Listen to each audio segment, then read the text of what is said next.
Assalamualaikum warahmatullahi wabarakatuh. Hai, kembali lagi bersama saya Faiza Azahra dengan NIM 2014-08-0019, jurusan Tadris IPA Fisika A 2020, Fakultas Tarbiyah dan Keguruan UIN Imam Bonjol, Padang. Video ini bertujuan untuk memenuhi tugas biologi umum materi kelima, yaitu tentang evolusi, oleh dosen pengampu, yaitu Ibu Dr. Mulyasari SPDM. Subtopik pertama kita akan membahas mengenai teori evolusi. Teori evolusi adalah sebuah teori dalam biologi yang menjelaskan proses perkembangan keanekaragaman hayati makhluk hidup di bumi. Menurut teori evolusi Landmark, evolusi adalah perubahan bentuk tubuh karena lingkungan akan diwariskan ke keturunannya. Sedangkan menurut teori Darwin, evolusi adalah organisme yang dapat bertahan hidup yang akan lestari. Dan menurut teori Weismann menyatakan evolusi adalah perubahan tubuh tidak mengubah gen. Selanjutnya kita akan membahas mengenai tahapan kehidupan menurut teori Darwin. Menurut Darwin, berbagai jenis makhluk hidup tidak diciptakan secara terpisah dan berbeda, namun berasal dari nenek moyang yang sama. Kemudian ada berbagai jenis makhluk hidup karena proses adaptasinya yang berbeda karena kondisi alam yang berbeda.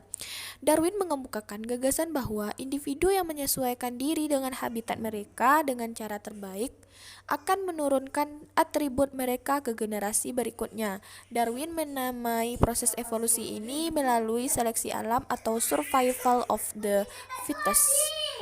Materi selanjutnya yaitu tentang proses terbentuknya fosil sebagai bukti bentuk kehidupan di masa lalu. Fosil terbentuk dari proses penghancuran peninggalan organisme yang pernah hidup. Hal ini sering terjadi ketika tumbuhan atau hewan terkubur dalam kondisi lingkungan yang bebas oksigen. Fosil yang ada jarang terawetkan dalam bentuknya yang asli. Dalam beberapa kasus, kandungan mineralnya berubah secara kimiawi atau sisa-sisanya terlarut semua sehingga digantikan dengan cetakan. Selanjutnya kita akan membahas mengenai bentuk-bentuk kehidupan yang pernah ada di muka bumi berdasarkan temuan fosil. Yang pertama, masa Arkaikum. Masa ini merupakan masa yang tertua. Diperkirakan pada 2,5 miliar tahun yang lalu, keadaan bumi masih labil, masih menyerupai gumpalan bola gas, dan kulit bumi juga masih dalam proses pembentukan. Pada masa ini belum ada tanda-tanda kehidupan karena temperatur bumi masih sangat tinggi, sehingga tidak memungkinkan adanya makhluk hidup. Yang kedua yaitu masa Paleozoikum. Masa ini berlangsung sekitar 245 juta tahun yang lalu. Kondisi bumi sudah stabil, secara berangsur temperatur bumi mendingin dan mulai terlihat adanya tanda-tanda kehidupan makhluk bersel satu atau mikroorganisme. Selanjutnya muncul hewan sejenis ikan tak berahang atau trilobita, hewan amfibi, dan beberapa jenis tumbuhan ganggang. Karena itu masa ini dinamakan juga masa primer. Seterusnya masa Mesozoikum. Masa ini disebut juga masa sekunder. Diperkirakan berlangsung sekitar 245 atau 65 juta tahun yang lalu. Bumi sudah makin stabil dan mulai muncul beberapa hewan bertubuh besar seperti berbagai jenis hewan reptil, dinosaurus, dan gajah purba atau marmot. Menjelang akhir masa ini, mulai muncul berbagai jenis burung dan hewan menyusui. Masa Mesozoikum disebut juga zaman reptil, karena dinosaurus menjadi penguasa sepanjang masa ini. Namun kemudian punah secara mendadak pada 65 juta tahun yang lalu.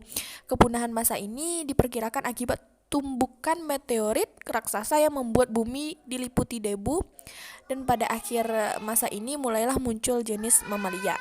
Dan yang terakhir yaitu masa Neozoikum. Pada masa ini hewan berukuran besar sudah mulai jauh berkurang.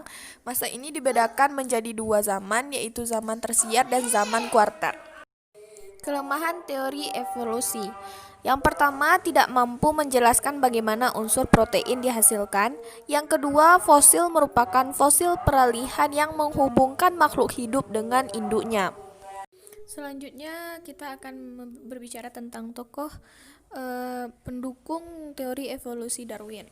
Yang pertama oleh August Weismann. Menurutnya, evolusi terjadi karena adanya seleksi alam terhadap faktor genetika suatu organisme. Variasi yang diwariskan induk kepada keturunannya diatur oleh faktor genetik, bukan faktor lingkungan. Yang kedua oleh Thomas Henry Huxley. Ia mendukung teori evolusi Darwin karena tidak memberikan kepercayaan pada teori lain. Ia mencetuskan paham agnostisisme yang menyatakan bahwa manusia tidak akan pernah bisa mengetahui apakah Tuhan itu ada atau tidak. Dan yang ketiga yaitu oleh Arthur Keith. Ia menulis bagian pendahuluan buku Origin of Species yang ditulis oleh Darwin. Selanjutnya yaitu tentang bukti-bukti ilmiah yang membenarkan ayat-ayat Al-Quran tentang penciptaan makhluk hidup. Terdapat dalam Quran surat Al-Waqiah ayat 57-59, Al-Anbiya ayat 31, At-Tur ayat 1-6, dan Al-Alaq ayat 15-16.